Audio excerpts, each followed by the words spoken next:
Good morning, students. Today we are going to start from the new topic, that is network protocol. So, what is a network protocol? So many times we heard that protocol means a set of rules, but actually, what is a set of rules? How we can implement in our real life? We should know it. Okay, let's take an example. You and your friend both are there, and they want to talk to each other. If both are talking at the same time, it is very difficult to understand what they are talking to each other. So the rules are made like that one person should speak, other should be silent. Meanwhile, when a first person is speaking, when first person is finished, then second person should reply back to him. So like that, a communication happens between two persons. Same way, over a network, when we are sending some sort of data, we are following some rule for this, and those rules are called your protocols. So in network, there are a variety of computers connected to each other and share data in many ways. So they should have some rules by which they are transmitting the data, and data should reach to the person or the system whom they're sending. That's why this internet protocol come in existence. For interaction among these, some rules are applied by how and when a device can send and receive data, how to send the data packets, and how to receive them. So these set of rules have been created, and these rules are called your internet protocol. So protocol means a rules that are applicable for a network. In a network, when we apply some rules, those rules are called a network protocol. It defines a standardized format for data packets, techniques for detecting and correcting errors, and so on. If they find any difficulty while sending the data or while receiving, they can easily detect them and correct the errors. That's why this standard format has been given. Protocol is a formal description of message format and the rules that two or more machine must apply or follow to exchange those messages. If they're not following, there are chances that the data get lost, and the person who has sent it, the receiver might not be receiving the message what has been sent by the sender there. That's why we have following these set of rules. There are some unique or common protocols with their unique features. We will be learning those protocol in this session today. Like the first one, that is your HTTP, that is a hypertext transfer protocol. So this protocol determines how different program exchange data over internet. If you remember, when we use internet, while typing the address also, this http :/www.google.com, like this thing has been coming. So what has happened in this, we'll see that. So hypertext transfer protocol is a communication protocol for a transfer of information on internet and world wide web. Anything when we are want to search on the net, there will be using this protocol, which will be used for communication of for transferring our information from the client to the server machine. Okay, that's what a http protocol has been there. It request, and client make a request, and on the request a server will be sending the information to him. That is what it's also called as the client server protocol, where a client is requesting for the information, and those information has been provided by the server there. Client is the end user and server is the website there. Okay, that is happen in http. HTTP is used to transfer all the files and data from one computer to another on the World Wide Web. Whenever we are sharing or when we want to transfer one file to another, what we actually doing, a client, let's say this system is the client system, okay, which is our web browser, which we open for searching some information. Then with the help of this HTTP, we make a request message, we give to our server system. Okay, this is our server, this is our client. When server system fulfill our requirements, so they again responds to whatever information we have sent it. So here this http response message will be sent from the server side to the client side. That's how this http work there. Okay, so here client send a request to the web server using HTTP protocol, and server respond back to the client using HTTP. Just now we discussed client and server over web communicate using HTTP. So this protocol has been basically used when we type something in our browser for searching a sorts of information, and server is sending back or fulfilling our request. That has been done with the help of this HTTP. Okay, next type of protocol is your FTP, that is a file transfer protocol. Okay, this is a standard internet protocol and one of the easiest and simplest way of exchanging files between two or more computer on internet using HTTP client and HTTP server software. Okay, let's see it, what is there. So HTTP is the simplest and more secure way of exchange files over internet. The objective of FTP are to promote sharing of files, that is computer programs and or data, to encourage indirect or implement use of remote computers, then to shield a user from variation in the file storage system among the different hosts. So what is happening over here, the FTP uses a internet, that is TCP IP protocol, to download softwares or program to our computer from other sources. The source can be a web server or a remote host over the internet. Okay, when you use FTP, either you are using through GUI based FTP software, that is, or by using MS prompt. So when we are saying GUI, means when we are clicking something and mouse is doing some work, that is GUI, and or by giving the commands when you doing something. Okay, so here basically they will see that any files which you want to upload or download on internet, they will be using this protocol for that purpose. Okay, so FTP stands for file transfer protocol. It allows transferring of file from one system to another, like uploading a file from local machine to the web server using FTP client. Okay, so in this view, what we have two FTP. One is the FTP client and second is your FTP server. Okay, FTP server. So here we'll be having a net connection between them. This is our net connection. So whenever we want to have the control over the client side, so that time we'll be using this FTP client. Whenever we have data connection to initialize from the server side, so that time this FTP server will be come in existence. So whenever we want to upload something, means we are doing work from the client side, so this will come in existence. Whereas if you want to download something from the server, then this FTP server will come in existence. Okay, now we'll see the next protocol, that is TCP IP. So the full form is Transmission Control Protocol Internet Protocol. Okay, now we'll see what is this. So this is responsible for verifying the correct delivery of data from client to the server. So what does it actually mean? See, when we are sending the data, we are requesting to the server is responding back, but when server is sending the information to us, whatever information he is sending, exact information should reach to us. So that is being taken care of by this TCP. He will be verifying that correct delivery of data from client to server or server to client has been done. Data should not get lost in between the network there. TCP adds support to detect the errors or lost data and trigger the retransmission until data is correctly and completely received. If sometime happens that the data get lost in between, so what it will again ask the client to send the data again, so that he can send the data to the server completely. So till the correct or complete data is not been received, his work is not been completed. Okay, so this TCP is a connection oriented protocol. That is, first the connection is established between the sender and the receiver. The TCP divides the large packets to transmit into the smaller data packets called the datagrams. At the receiving end, it is also reassembling the packets from the original packets. So let's say we are sending a file to your friend. Okay, and that file, so let's say you are sending a message to your friend, and the message what you have sent it is very big. At a single time it cannot reach there. So what TCP will do, it will be dividing your message into small part and give numbering to them, so that when it's reached to the receiver end, it will reassemble according to the numbers there, and then only it will reach to the person to whom you're sending.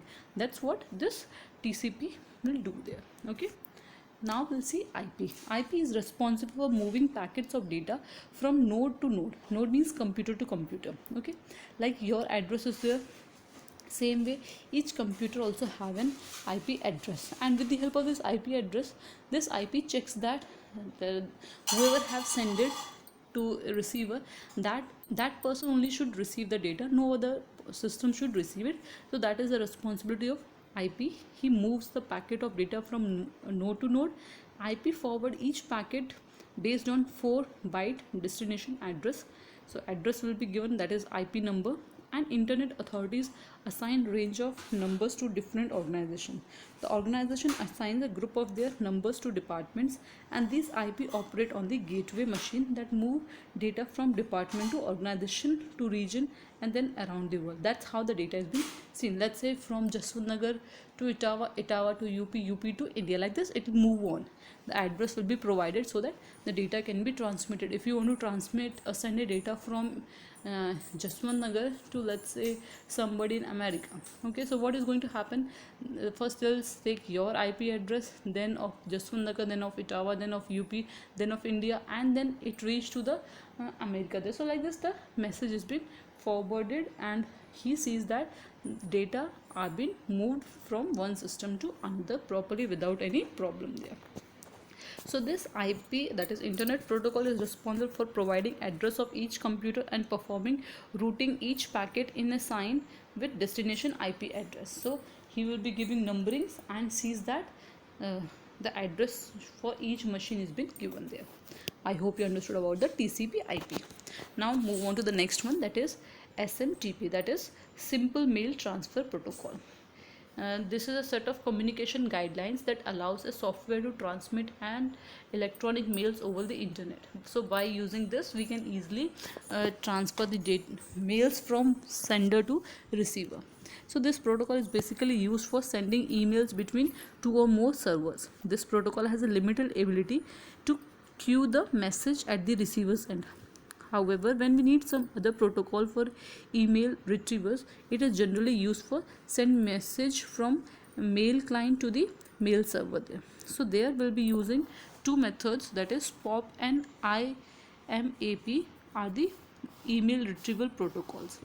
They always need to specify both SMTP and this POP or IMAP server when we confirm our email application. So this program is basically used for sending message to other computer based on their email address. Based on their email address only, they'll be sending the mail to other systems there. Okay, now we'll see one more is there. I just forgot to write about that, so I just tell you over here. That is your IMAP, that is your Internet Message Access Protocol. So this is one of the most popular internet standard protocol for retrieving mails. In today's time, this IAP or this POP basically are being used for different environment. Based on your applications, whatever we have from the server, if we need, we can store in our local machines also. So we will see about this POP3, that is Post Office Protocol. It is a client server protocol in which mails are received and held for you by your internet server. So internet server will be having all your messages. If a client need them, then they can download from there and can have their in their systems also. So when we download from the server, it always asks for that, do you want to have a copy in the server also? If you say yes, then in your system you will be having one copy and one on the server system. If you say no, so only in your system that mail will be there. That happens in the POP, that is Post Office Protocol. It also allows to download the received messages on the local machine using the tool like Outlook, so that user can read them even when they are not connected to internet. The user choose to leave copies of mail on the server as well, so that's his choice. If they want to leave a copy of their mail on the server, or they want only on their machine, that's their decision. Okay, so the advantage of POP3 is once messages are downloaded, user can cut the internet connection and read his or her mail at any time without having any internet connection there. Okay, that's the advantage of POP3. or IAMP, that once you download it, there is no need of again having a net connection. Whenever you have time or whenever you want to read it, you can simply read from there. Okay, so I hope you understood about all the protocols what have been taught in today's class. Let's see the next topic, that is a cloud computing. So this topic, I feel that most of the students get confused, means what is this cloud computing? In our phones and systems also we have this, but we don't know actually how we can use it. So today I will try to clear all your doubt about this cloud computing. So we will just see first. Cloud computing refer to storing and accessing data and program over internet instead of your computer's hardware drive. See, usually when we are saving something, we are saving in our system's hardware or in the phone's hardware, but there is a limitation for our phone or the system hardware. So when we have a vast amount of data and we want to store it, so we'll use this cloud computing. Let's take an example for this. I think um, you have some you want to use, or if you want to share continuously talking to your friend, chatting, or you're exchanging some videos, audios, it is very difficult. Or let's say in your online classes are going on daily, so many videos, audios have been coming, it is very difficult for you to install or have all the videos or content what teachers are sending. So at the place of saving them in your phone or in your desktop, what you can do, you can use this cloud computing, which is virtually you're saving your data on the net, which will be through that Google Drive is been provided, where you can save your data without any problem. Okay, so that's what is about Google Mail. We'll see it. Let's take another example. I think everyone using YouTube. Okay, so in YouTube, any video is there, you're not downloading it. Okay, it is not saved in your hard disk there. They basically anywhere, anytime you can just open it as many time you want. It's also saved in the Chrome only, cloud only, where that does not need your space. It will be using their space, and whenever a person needs it, it will deliver to their network or their mobile or their system there. They can check it and they can close it. So that's what this cloud computing has been there. It provide a network, a storage, interface, services all combined together and create a different space where user can save their data as they want it. Okay, but for this we need a internet, then only we can save our data on there. Okay, you have heard about the OneDrive. Like in your team you have this option of OneDrive creating, where on you can have Google Drive. All these drives are example of the cloud computing only, where you are actually saving your data. Whenever you need, you can directly taking from there and work on that. Okay, that's what it's been there. It is not saved in your drive hard disk, it's saving the virtual space has been provided and it will be using that space. Okay, it stores an access program over the cloud, and whenever you need it, you can use the cloud there. There are basically here given two types, but actually in your book four types have been given. Okay, first is your public mode, second is your public cloud, second is a private cloud, third is a hybrid cloud, and fourth is your community cloud. We'll see them one by one. What is this? Starting from the public cloud. So public cloud means is a common platform where multiple subscription should be there. Anyone who is in a general, means if I have some information, I want to share that information to you, I can do it by using this public cloud, where any person, if you are sharing my information to other, I won't have any problem. That will be in a come in the category of public cloud, where anyone, there is no limitation or boundaries are there in the cloud. Anyone can from anywhere can access the internet. For that purpose this public cloud has been there. The examples are just given at the below. You can see it, like a Google Drive, has been there, Amazon cloud drive, iCloud, then Microsoft Azure. All these are the example of the public cloud, where anyone can easily use it for the purpose of storing the mails, online office application storage, testing departments. All those things can be done. Let's take one example. Your parents are there. Okay, there are so many documents which are important for them. So like your Aadhaar card, okay, then some ID, ration card, driving license, any IDs is there, voter card, all this, yeah, okay. And while traveling, you needed these documents. What you can do, either you can have a hard copy of. The disadvantage with the hard copy is that it can something happens or you lost the date hard copy, then it's difficult for you to show your IDs. Second way is you can either click your photos from your phone, you can have it there. But the problem with, if your phone get shut down or switched off, then you cannot share your document or show your document to anyone. So that time the third type of thing come in existence, that is the cloud there, where you can save your document on your Google Drive, which through your email ID and password you can easily open it anywhere with taking somebody else's phone, opening in their system. Still you can show your IDs to anyone. So that's why this cloud is important nowadays, because of this need of the time. Everyone can save their phone or system memory and use this space there. And this public cloud has been a common cloud service available for anyone. It can be a server, storage, any person, third person party can come and use this cloud for their purpose. There is no problem in this. But the problem with the cloud is public cloud is it is not secure. Anyone can use it or take the information from there. There is no boundary. So that's the main problem in the public cloud. So that's why the private cloud come in existence, where let's take an example like our school.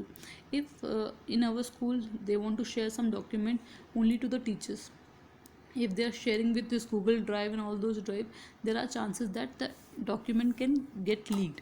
So what they need a private space or the protected space where only the teachers can access a particular information. For that purpose we'll use this private cloud, where the security has been provided. Whatever hardware software using, it has been only provided to one organization. No other person or unauthorized person cannot open that private cloud without the permission of the authority there. It is also known as the internal or the enterprise cloud, where only a company can access all the data which has been protected behind the firewalls. Okay, that's what is the private cloud is there. Then comes the third, that is a hybrid cloud. So hybrid cloud is a combination of both private and public cloud.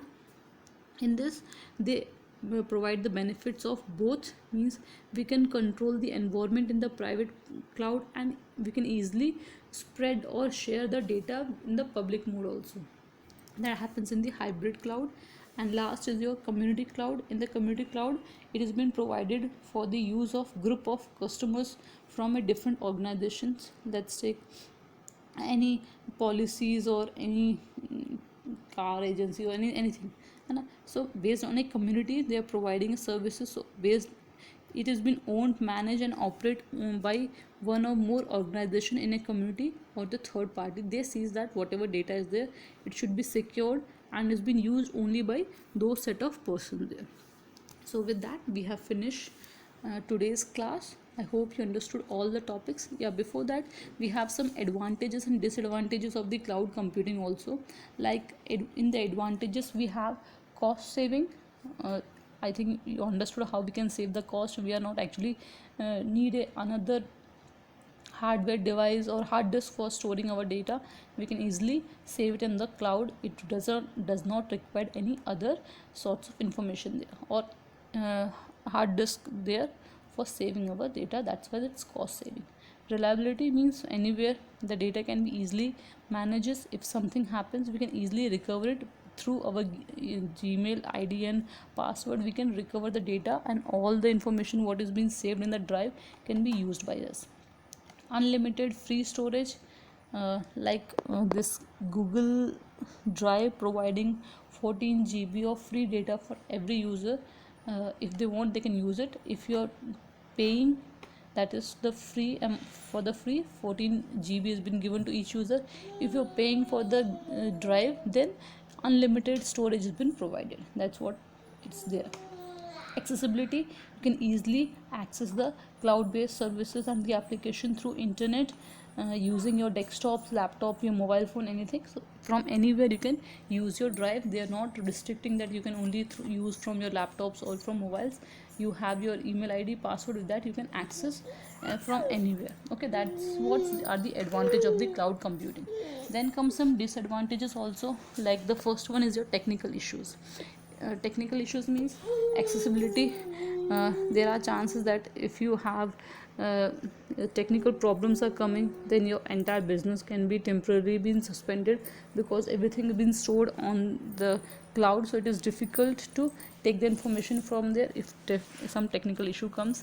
Then comes the security. If third party or third person knows your password and everything, user ID, then they can access all your information from there. So that is the problem with the cloud computing. Then is your vendor lock-in. Means whoever is the service provider of the cloud, they can use and integrate or switch from one cloud to another.